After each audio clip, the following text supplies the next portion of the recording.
Ladies and gentlemen, good day and welcome to Advanced Enzymes Technology Limited Q2FY25 earnings conference call. As a reminder, all participant lines will be in the listen-only mode, and there will be an opportunity for you to ask questions after the presentation concludes. Should you need assistance during the conference call, please signal an operator by pressing star then 0 on your touchtone phone. Please note that this conference is being recorded. I now hand the conference over to Mr. Ronak Saraf. Thank you, and over to you, sir. Thank you. Good evening, everyone. Welcome to the Advanced Enzyme Technologies Q2 and H1 FY24 earnings conference call. I am Ronak Saraf, the Manager Investor Relations here at Advanced Enzymes. We sincerely hope you have gone through all our financials, press release, and the PPT which has been posted in our Investor Relations section on our website. We have with us Mr. Mukund Kabra, Whole-Time Director, Mr. Beni Prasad Rauka, Group CFO. Today, the management will discuss the performance and business highlights, update on strategies, and respond to any questions that you may have. As is usual, for ease of discussion, we will look at the consolidated financials. So before we proceed, I would like to draw your attention to the forward-looking statement contained in the PPT. During our call, we may make forward-looking statements regarding our expectations or predictions about the future.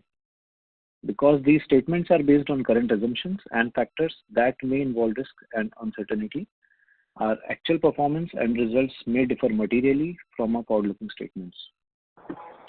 So without any further ado, we shall commence this call. Over to you, Mukund, sir. Thank you, Ronak. Good evening, everyone. I really appreciate you all for taking out your valuable time, and I welcome you all to the conference call for the second quarter and half year ended 30th September 2024. This quarter 2 turned out to be the lowest quarter in financial year 25 for us, but I want to assure you that our long-term business potential remains robust. We are confident that the second half of the year will outperform the first half. Quarterly performance.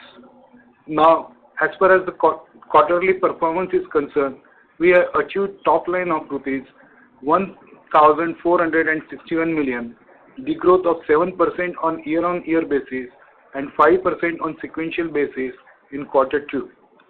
Our EBITDA stood at rupees 425 million, degrew by 17% on year-on-year basis as well as on sequential basis.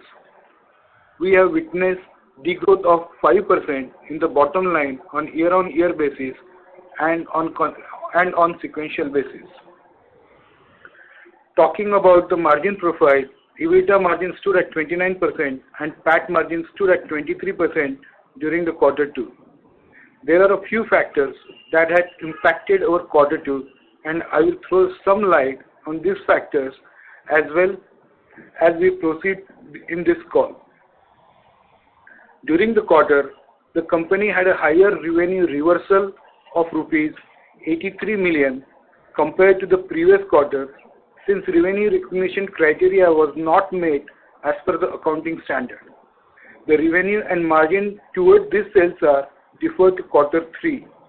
Raukaji will elaborate this point further.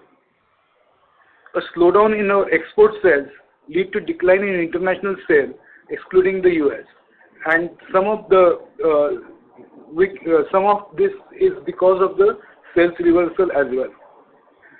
Our EBITDA margin is subdued majorly due to the lower top line, but we expect this to improve as we progress into the second half of this fiscal year.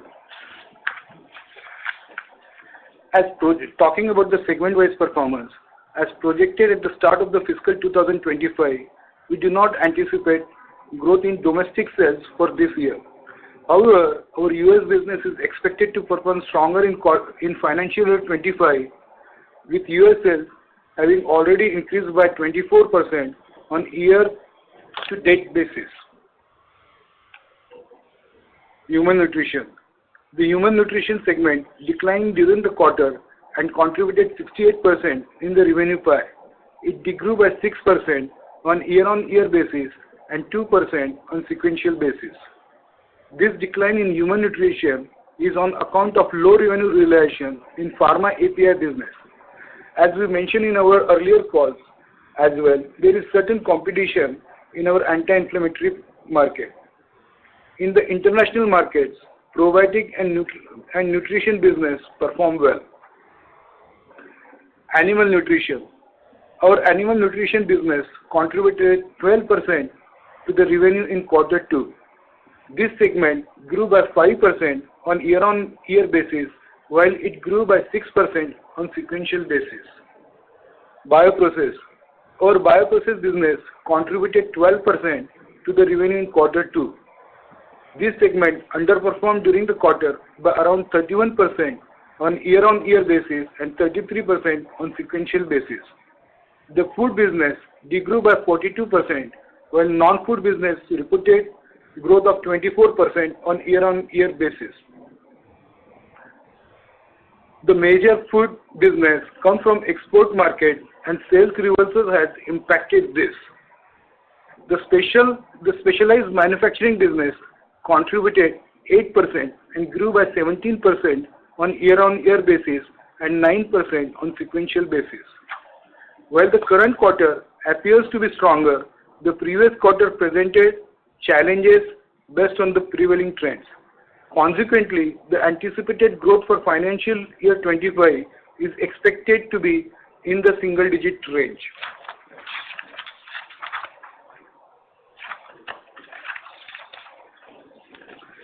Despite the influx of new competitors in our sector in recent years, we continue to observe increasing demand for our enzymes and probiotics in the US market.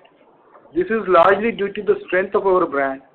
At the halfway point of the year, request to feature our formulated ingredient brand names on finished consumer products have already risen by 58% compared to last year.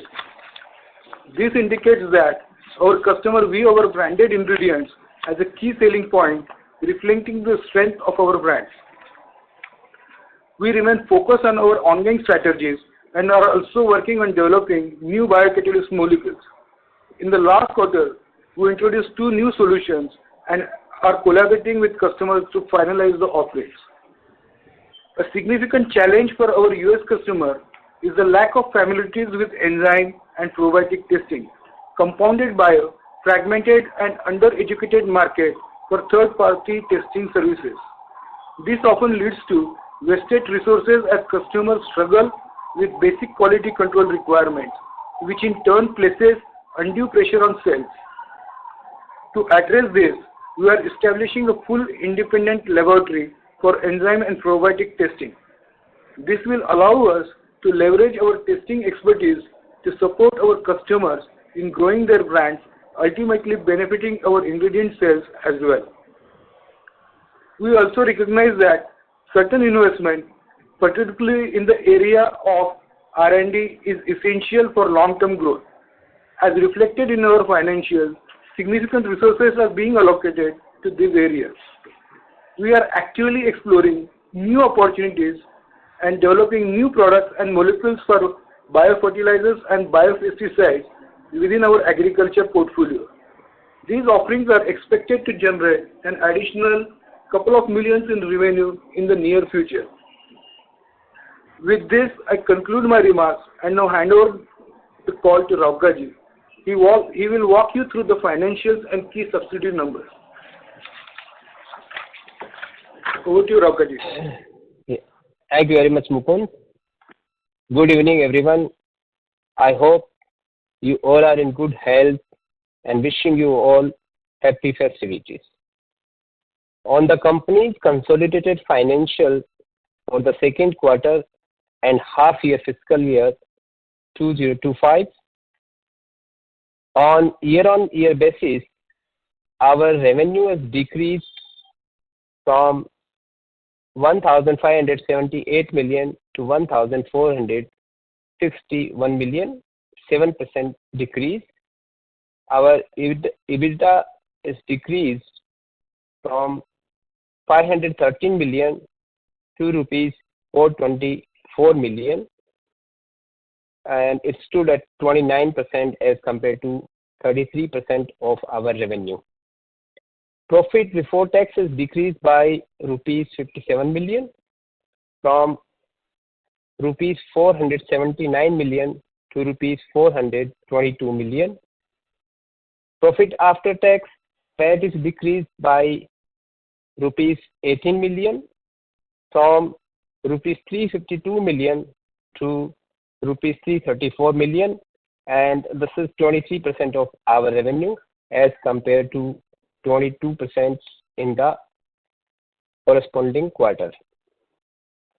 On Q-on-Q basis, our revenue is decreased by rupees 84 million. This is about 2% decrease from rupees 1,545 million to rupees 1,461 million. EBITDA is decreased by 88 million from rupees 512 million to rupees 424 million. And this is again, as mentioned, 33% in the previous quarter as compared to 29% this quarter. Profit before tax decreased by rupees 65 million from rupees 487 million to rupees 422 million. And PAT is decreased by rupees 16 million from rupees 350 million to rupees 334 million. On half yearly performance of the company, the revenues decreased by rupees 45 million from rupees 3,051 million to rupees 3,006 million. EBITDA decreased by rupees 17 million from rupees 953 million to rupees 936 million. And this is 31% of our revenue as compared to 31% in the previous year half yearly, 6-month performance. Profit before tax is increased by rupees 16 million from rupees 893 million to rupees 909 million.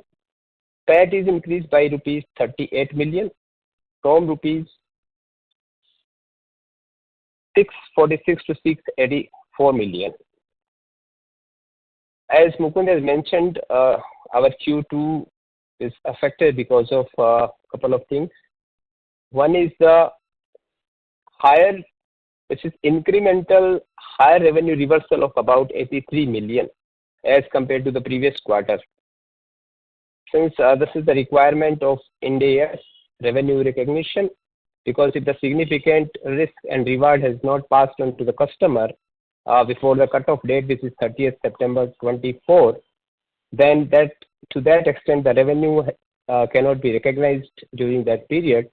And generally we have about 80 to 85 million of reversal, but this quarter this reversal is higher by 83 million.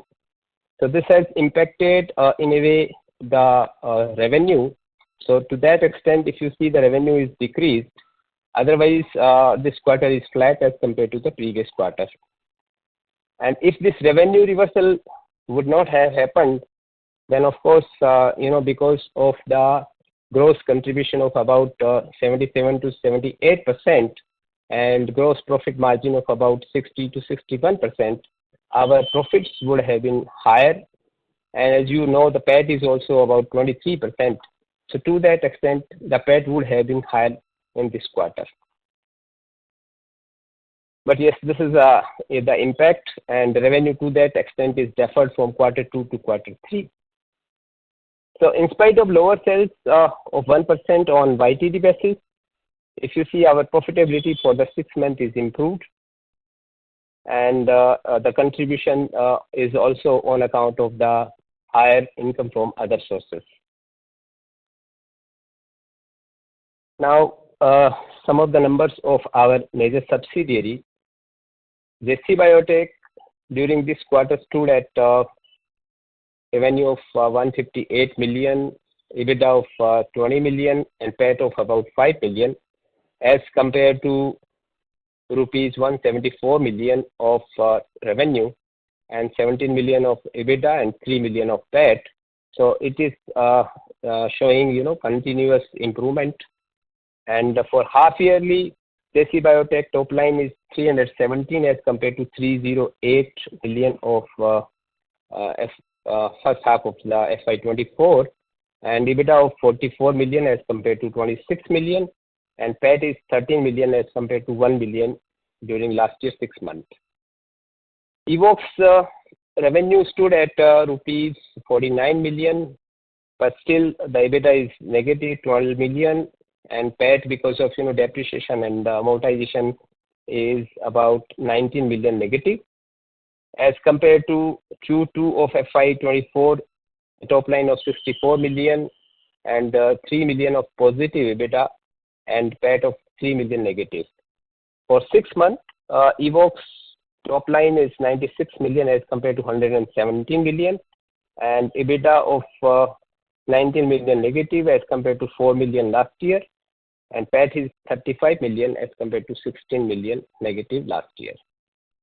SciTech, which is a specialty manufacturing company for us, the top line stood at 120 million as compared to 103 million last year, and EBITDA is about 14 million as compared to 18 million. PAT is 3 million as compared to 7 million last Q1. For 6 months, SciTech has posted a growth of 16% in the top line from 200 million to 232 million, and EBITDA is increased from rupees 22 million to rupees 36 million, and PAT is increased from 8 million to 13 million. So this is also continuously showing the upward trend. Sale of our largest product, which is anti-inflammatory enzyme, stood at 275 million rupees, and I think last quarter it was same 275 million. And for 6 months, the product sold is of about 555 million as compared to 716 million last year first half. So it is like decreased significant, and the revenue is about 18% of total as compared to 23% last year 6 months. Top customer contributed about 25% in Q2, and if we see 6 months, the contribution of top 10 customer is about 22% as compared to 27% last year. B2C segment has contributed about 1.14 million as compared to 1.1 million USD in the previous quarter. And healthcare breakups, Pharma India is about 366 million as compared to 375 in the last quarter. Probiotics and biocatalysis together constitute about 52 million as compared to 113 million. So India sells from 488 million to 419 million during this quarter. International sales in human healthcare is up from 466 million in Q2 of last year to, if we compare with the Q1 of this year, it was 523 million. Now, during this Q2, the revenue from international market is up to rupees 573 million. So this is continuously showing a upward trend. In international business, the major contribution, as you all are aware, is from our USA company. So there we see continuously a upward trend. In Q2 of last year, it was 403 million rupees.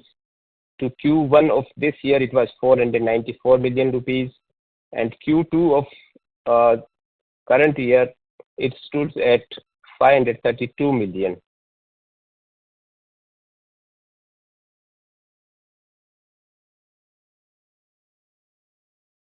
Just a minute. So I think our R&D expenditure, as we generally mention about our spending on R&D during Q2, we have spent about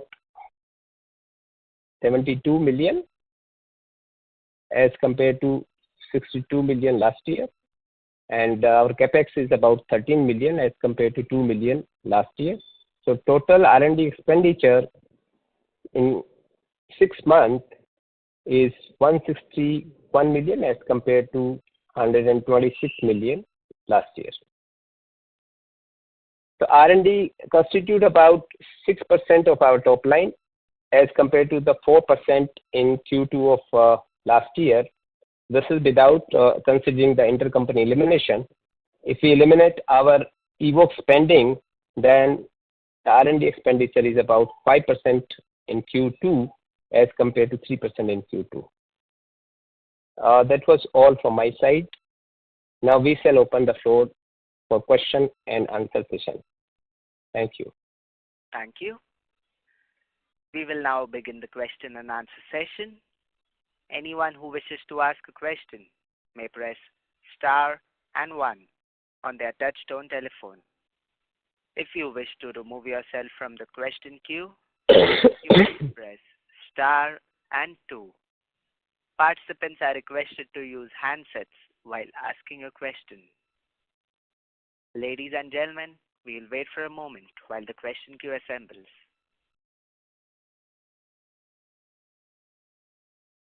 The first question is from the line of Harini Dedia from Tamohara Investment Managers. Please go ahead.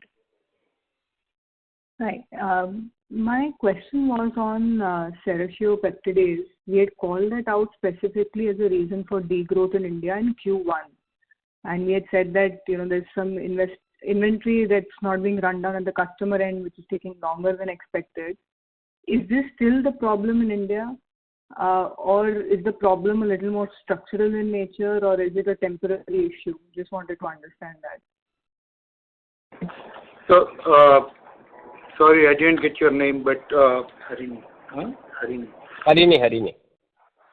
Harini, Sera sale is down, but it is not down to the extent what these numbers are showing.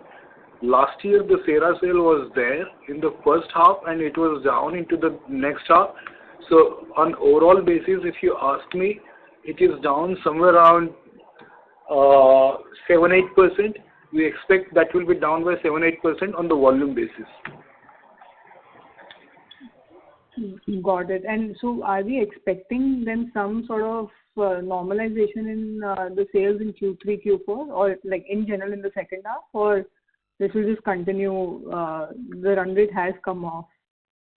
So we were already saying that there is going to be some competition which we do expect in the Sera area and this area particularly, and that is where like we are coming at it like we forecasted this year as well, like our sales in this area will be down somewhere around 7-8%. Got it. But given that in H1 we are down much more, we are expecting that H2 we won't be down double digits in Sera. That is correct. Okay. And my second question was, at the start of the year, we were very clear in our communication in stating that India is unlikely to grow this year. I'm guessing because of Sera predominantly. And then US, we were confident would grow ahead of the rest of, the geographies. And we were still confident of a double-digit growth playing out for the whole year. So what has not panned out according to our plans? So is it that India degrowth is steeper than our expectations, or is it that something has gone off in the rest of the world that is really hurting us? So Harini, like let me correct you, like earlier we were expecting a double-digit growth, but this time like we feel that we will have a single-digit growth, and that is what I've made it clear in my initial remarks. Yeah. Now, we were thinking was like some of the sales from the other areas which we were expecting to come out, they are slightly delayed. And that is where we see that this year probably like on the Indian front, probably we will not have any growth, right? And that will impact on and that is where it's difficult for us to get into the double-digit growth more. We do feel that the next half will be better, but at the same time, we may not be able to achieve double-digit growth. Got it. But even to achieve a single-digit growth number, next 2 quarters, we would have to do about 350 crores odd, right? A 170. Yeah. So if you really look at it, like as Raukaji also explained you, like we had some sales reversal, which is already, like if it wouldn't have been there, probably would have been flat. And these are the accounting practices, even though the invoices are there, but the material has not reached to the customer. Some of the delays are because of the shipping delays and all the other airlines delays or whatever we can call it. But that is not in our hand, right? So those sales will be realized in the next quarter. Got it. So that will actually add to the growth number in Q3 then. Yeah. Got it. So just one sort of feedback from our end. If this could have been cited in the presentation, or we could have done the call on Saturday or Monday itself, that might have just helped calm some nerves around here. But otherwise, thank you so much for answering my questions. Thank you. Thank you. Thank you.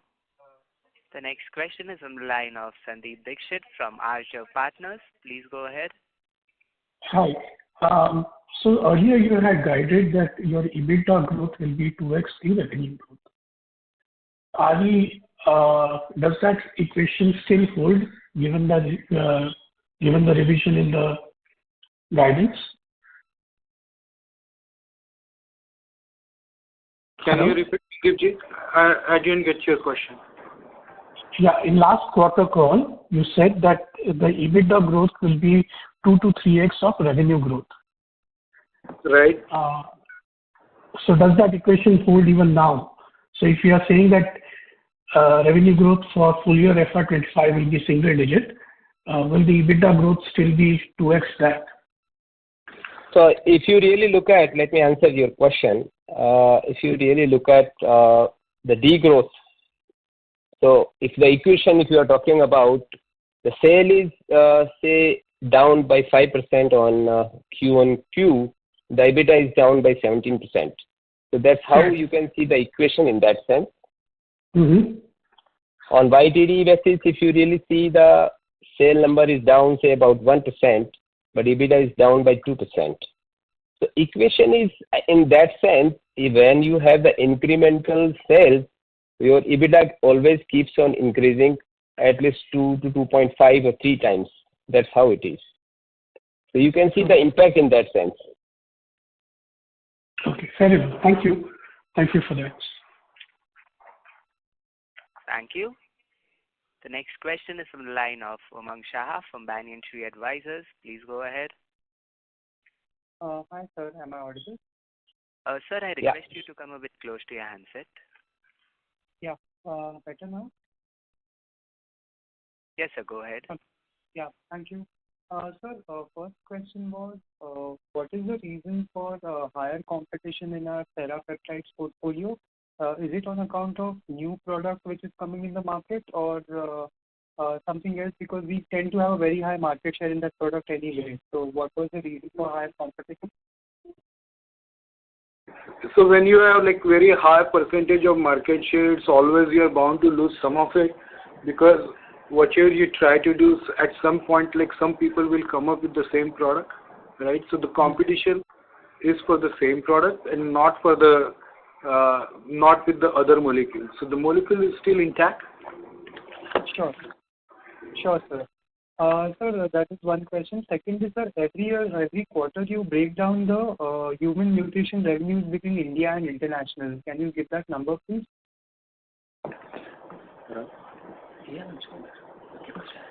Raukaji, can you give those numbers?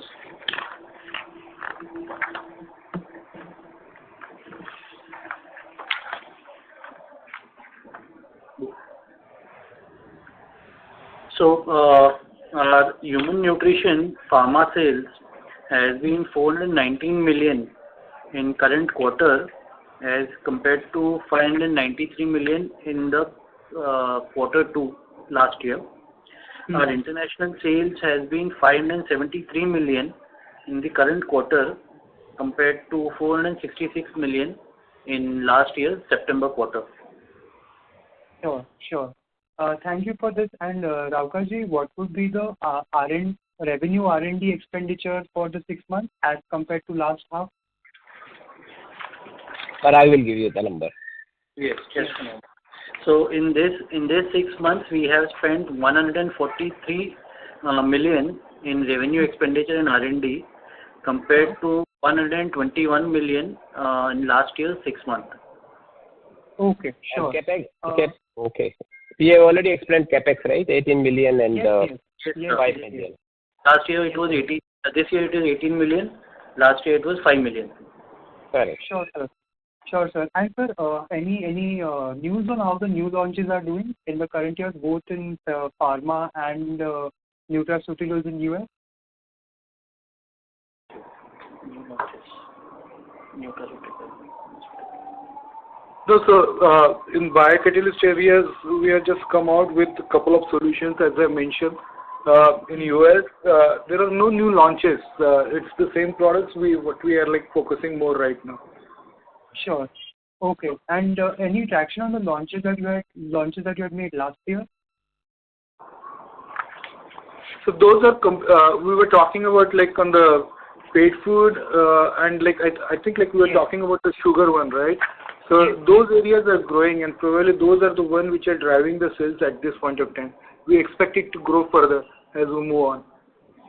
Sure, sir. And sir, biocatalyst segment, pharma driven, we were thinking that this year would be the year where the segment sales ramp up significantly.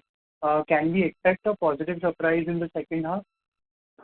We're expecting in third and fourth quarter, but probably like what we feel is it is a little bit delayed. We do have the molecules ready, but to commercialize it and to take to the sales on a higher level, probably this may not happen in this year, but maybe the next year. But yeah, the fourth quarter will be a little better than like what we had on all the 2 or 3 quarters, what we can say.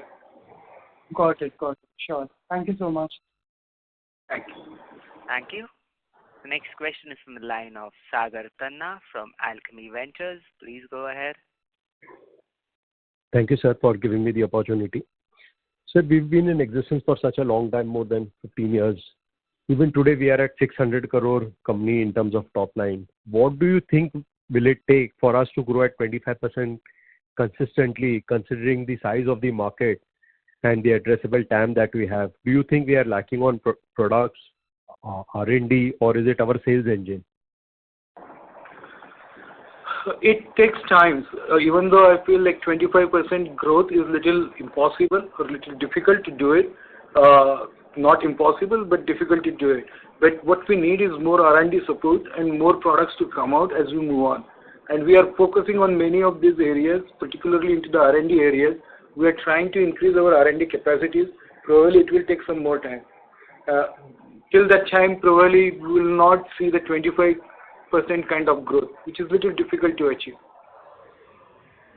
Sir, which are the Indian companies who are our competitors both in India and overseas, and what would be their size? So in India, I won't say like there is much of a competition, but a lot of the competition comes from the global players where their R&Ds are much stronger, and probably like it will take some more time for us to reach to those levels. Got it. Thank you. Thank you. The next question is from the line of Navya Gautam from Sycamore Advisors. Please go ahead. The line for the current participant has been disconnected. Moving on to the next question. The next question is from the line of Lakshmi Narayan KG from Sungai Investments. Please go ahead. One question. So if you look at our August meeting where we actually mentioned that could you come a bit close to your handset? Is it better? Yes, sir. Go ahead. So, see, in the August conference call, you had mentioned that you would actually grow somewhere between 12 to 15%, and start of the year you mentioned that you would actually grow in a particular range. Now, were you surprised in terms of the difficulties which you are facing now, and how do you think you will end the year at, and what actually changed in the last 7 to 8 weeks? Lakshmi Narayan ji,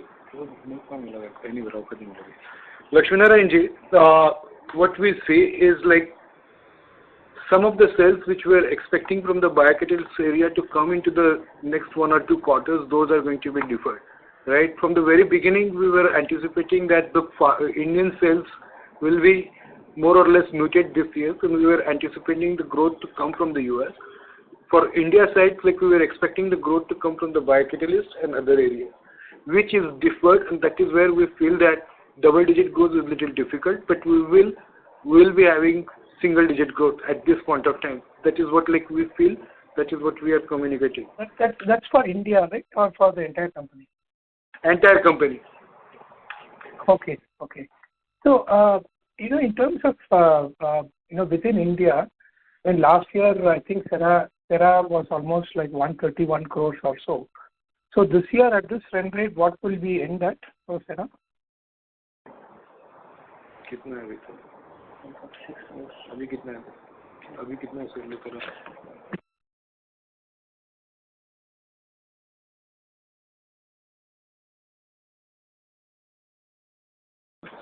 we will be expecting about 115 to 120 here. Got it. And the SciTech business, right?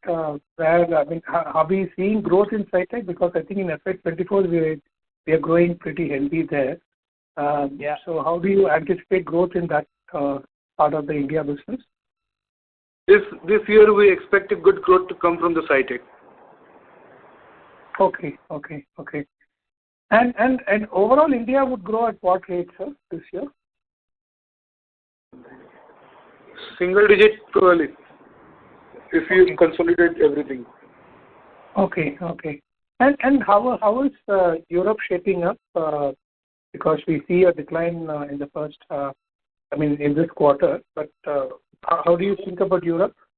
The works revenue is on a lower side in the first half, but we expect that it should give smaller growth than the last year at the end of the year, because as we were talking, and I think we might have talked last time, probably we were expecting some of the contract in the UOX which has been signed. So we expect a positive this year, particularly at the end of the year. So next half will be better from the UOX side. Yeah, so I believe we had some approvals in the food side in Europe, and I think not recently, but even several quarters back, you had mentioned that we are getting some approvals, and that would actually open up a lot of opportunities in Europe. So on the food part in Europe, what are we tracking? Is the gestation period is longer? Can you just help me understand that part? Yes, there is a gestation period which is a little bit longer. At the same time, there are certain issues, some of the issues are coming with the freights and all of those areas. The freight cost is also on a higher side. Some of the other areas are also affecting some credits and some other areas, and we are working how do we solve those problems. Got it. Just one last question is related to the rest of the world. And if you look at the rest of the world in animal feed and non-animal feed, where do we see growth? Is the growth coming from animal feed business or the non-animal feed business?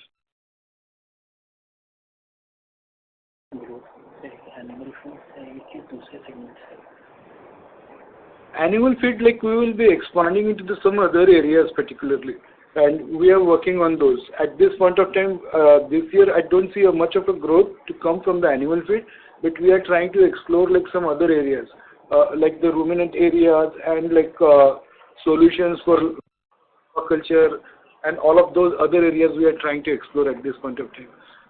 Non-animal or non-food bioprocessing area is looking very decent for this year particularly. Got it. So in terms of our profitability, when compared to last year, this year would we end at a better picture than last year in terms of our operating profit or the net profit?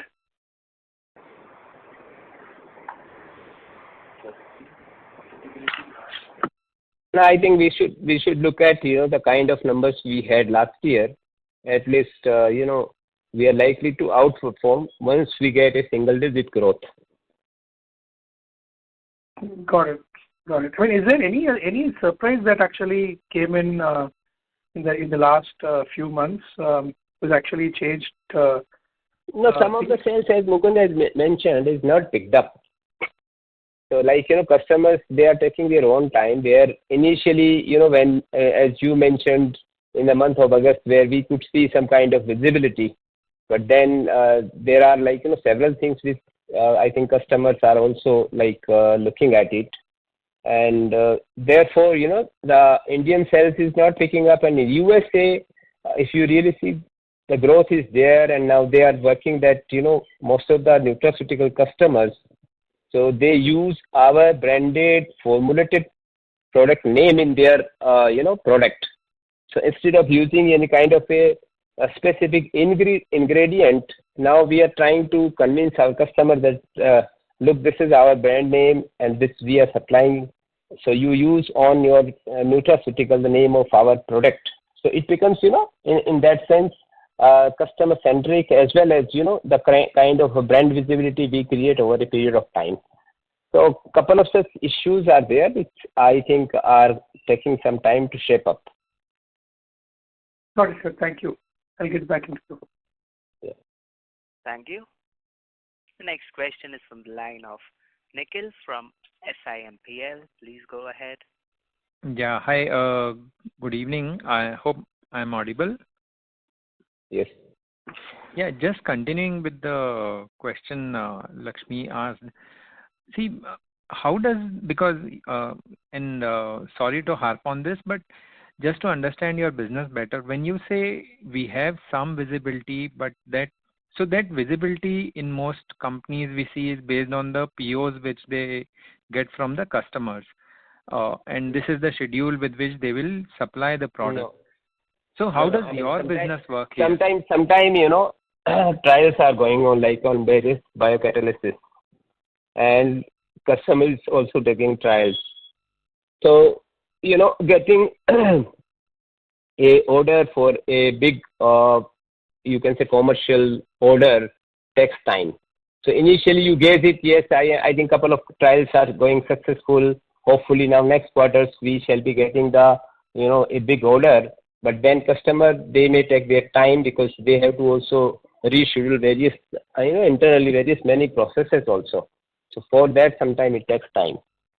But Nikhilji, to answer your question, our business doesn't go with the PO basis. We hardly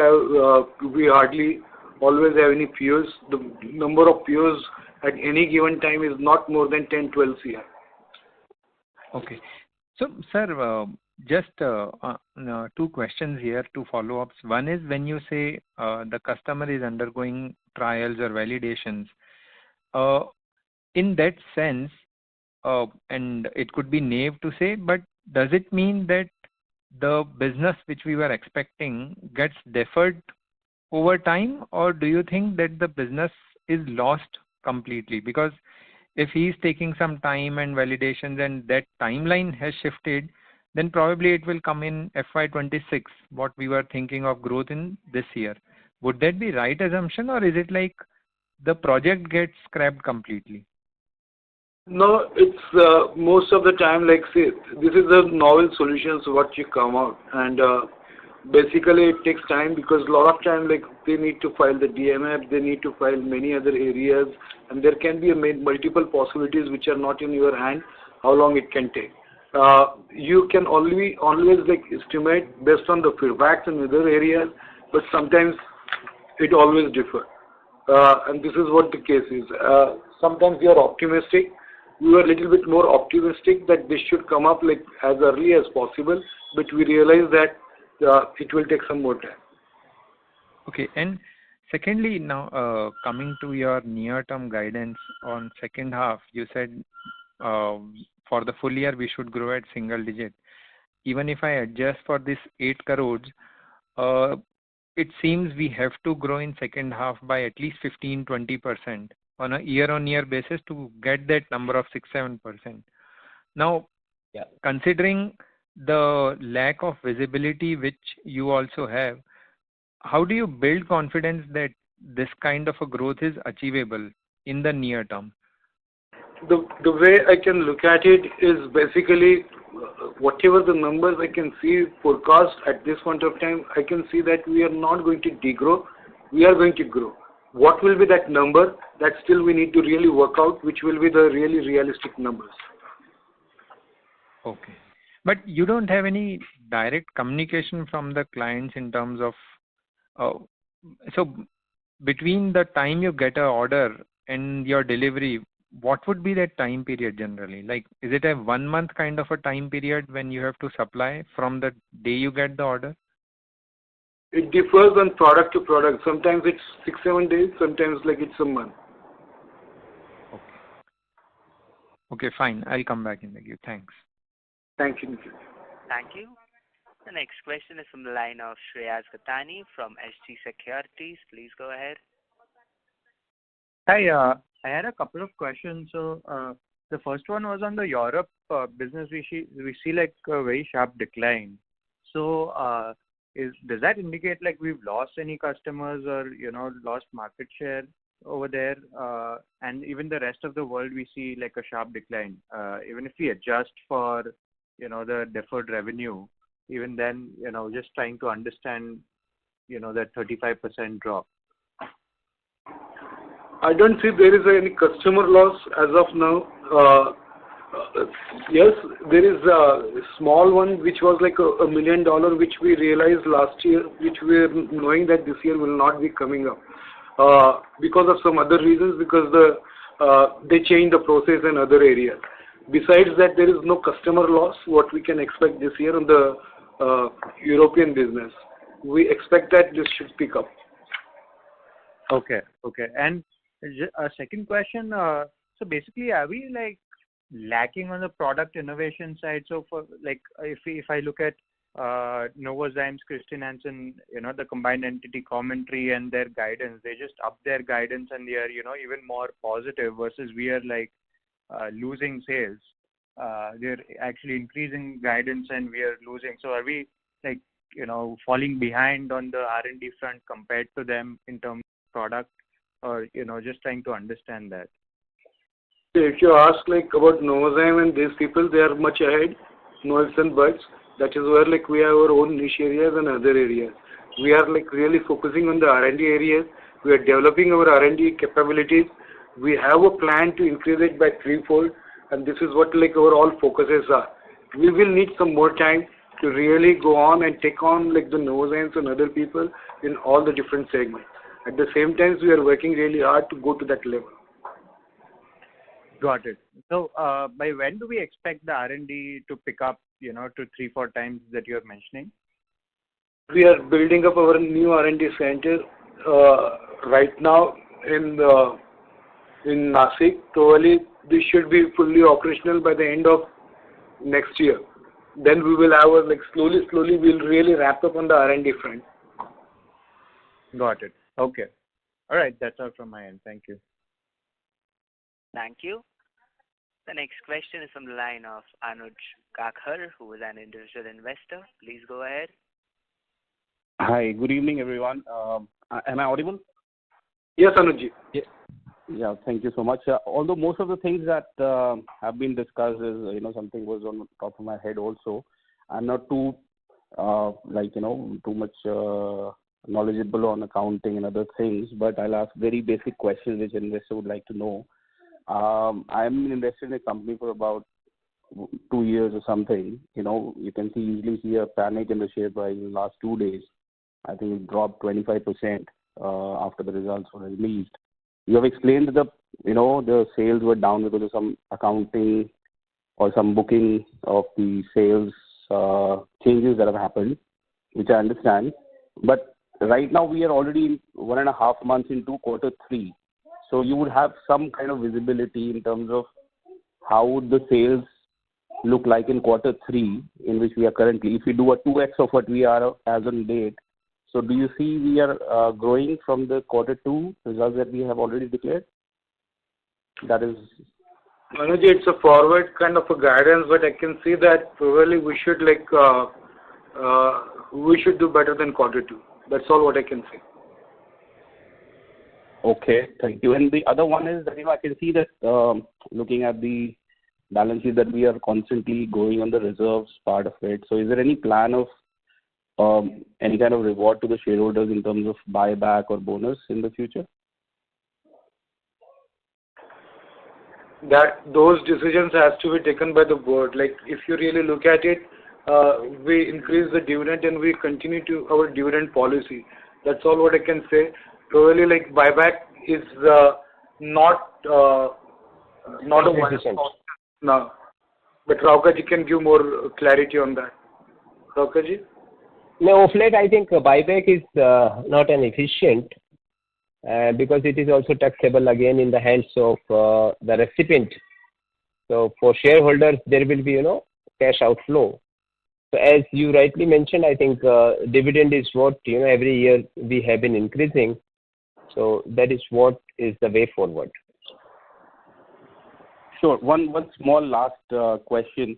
I was listening on the news that there might have been some impact to this quarter because of Red Sea related issues in terms of the deliveries and all that. Was there any impact of the Red Sea concerns? The freight cost is on a higher side, Anuj. We have an impact of about 1.5 crore in this quarter, particularly because of the freight cost. Okay. And is that because Okay. So the operating profit margin, that's the reason why it came down from the range of 32-35 to now 29 in this quarter. Is that the reason, or is there something else contributing, like a product mix or something else? It's also like we need to have a growth because like when you talk about the profit and other things, your expenses are more or less fixed. And if your revenue growth is on a downside, then probably like you will see that the percentage has to go down, right? So it was purely because of that is a major impact. As Mukund rightly mentioned, that is a major impact. If the sale is down because of your higher gross margin, gross contribution, and fixed expenses remaining at same level, the impact is major on EBITDA as well as on PAT. Okay, so if we use that 77 to 80 CR which was not booked, then we will be at the same level, around 33 or 29. It's not 77 CR. It is, I think, 83 million. That is what we have explained to you. Okay. So if we account for that, then we'll be around the same margin, like 33%. Yes. Okay. Thank you so much. That's all. Thank you so much for answering, giving me the opportunity. Thank you.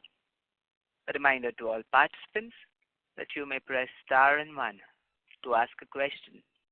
The next question is from the line of Vivek, who is an individual investor. Please go ahead. Good evening. Is it audible, sir? Yes, Vivek. Yeah. Sir, I have 2 questions, sir. How many R&D scientists we have as on date, sir? This is my first question. And I would like to ask another question, sir.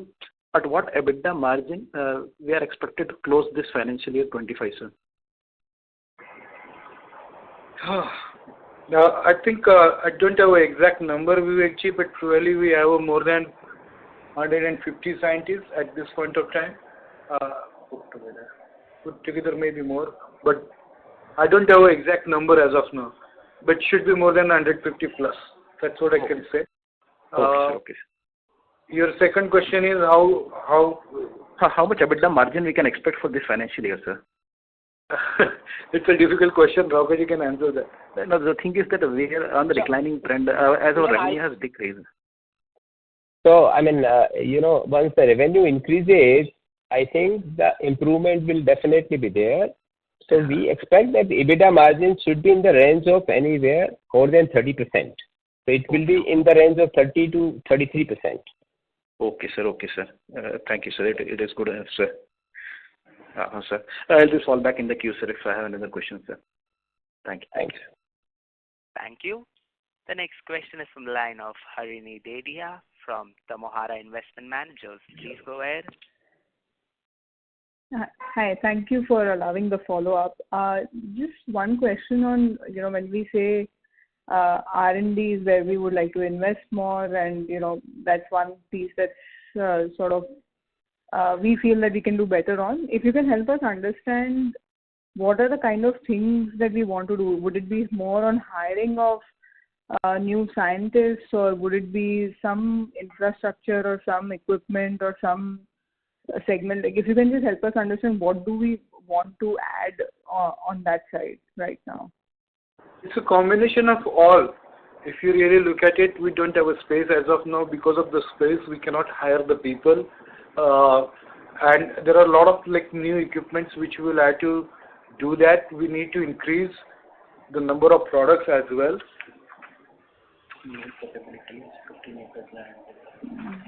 Yeah, so it's a combination of all. We are working on all the different technologies as well at this point of time. We have some breakthroughs, but we had to we will have to scale it up, basically. Okay. Would it be possible to just share the kind of things, like, if you can just help us understand, maybe at a later stage, if you could put out some, something along the lines of, the kind of breakthroughs we have, or what are the new things that we're working on, just helps us understand better. In terms of R&Ds, what you're talking about? Yeah, in terms of, because I remember in the February call, when Mr. Rathi was also on call, he had specifically called out that he was very proud of the work that they've done in the R&D team for the last 2-3 years. So just wanted to know that what was being done, and where is it that we want to go. See, there are like a lot of biosolutions which are specific, and you need to do a lot of protein engineering on that, right? And we are now getting hands to that. We are doing and we are developing a lot of molecules. We understand how to develop it now, but we really need to scale it up. If you talk about like all these biocatalysts and other areas, probably those are the outcome of our protein engineering, basically. It's difficult science, but at the same time, it's possible. You need to do many other areas, particularly, not only like development of the strains, but applications, fermentation R&Ds, formulation R&Ds, and all of this we are like trying to work at this point of time, and we will have to expand those. I won't be able to give you more specific, because those are going to be somehow like the IP kind of a properties, and I don't want to talk on those in the public domain. Okay, fair enough. Got it. Thank you so much. Thank you. The next question is from the line of Rohit Hori from Progressive Shares PMS. Please go ahead. Thank you.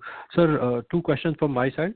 First one being, with the changes in the US market as well as the political scenario over there, do you think it is a boon or is it a bane for AETF? I don't know, honestly. Time will tell, but what I can say is we have a strong base in the US, in particular, probably it should help. But you never know what kind of like import duties and other things Trump will come up, and what will be the impact. So because his focus was to make America great once again, and we do have quite a lot of cash and other equivalents in the US. So will you be looking at some acquisitions over there to boost the sales from the US market? I can't comment at this point of time. So we'll have to see how the things pan out, Rohitji. Sir, any rough work that you have done, or anything that we should anticipate over the next 1.5 or 2 years or something like that? No, in the next 1 year, I don't expect like any acquisition, at least in the US particularly. Okay. So my second question is related to EVOX. In the previous quarter, you did mention that you were looking for some sales that were supposed to come through from there, somewhere around 1.4, 1.5 million kind of euro sales that was supposed to come from there. Has that passed through, or are there some difficulties over there as well? No, what I said was that is fine. Like that is what we were like expecting. We do have a PO of that, but it is like pan out for a whole year, and that is where like we expect that the next half year will be the better for the UX, and probably like we will have a higher sales than the last year, particularly in the UX. So many of these customers, clients from the international market, they must be trying to make their own budget as the year is coming to an end. So what sort of outlook exactly are they sharing with you in terms of sales as well as the margin profile for us? Are we talking on EVOX? Yeah, on EVOX and other customers as well, other European, Latin American, or maybe North American customers that we have. Can you please repeat your question, Rohit? I'm not really clear. So many of these customers, they must be making their budgets, right, for the next year, since their financial year comes to an end very soon. So what is their outlook and what sort of conversations are you having with them in terms of the growth for AETL? No, I won't be able to give you that number because a lot of time like these customers won't come out with your numbers or the expectations what they do have. Because our business doesn't run on the PO base. It runs on the PO basis, but there are not like anything like which is a long-term contracts. So it's very difficult to tell me how that will be really come out. But what generally we anticipate is how many customers, new customers may be added or what business they can give.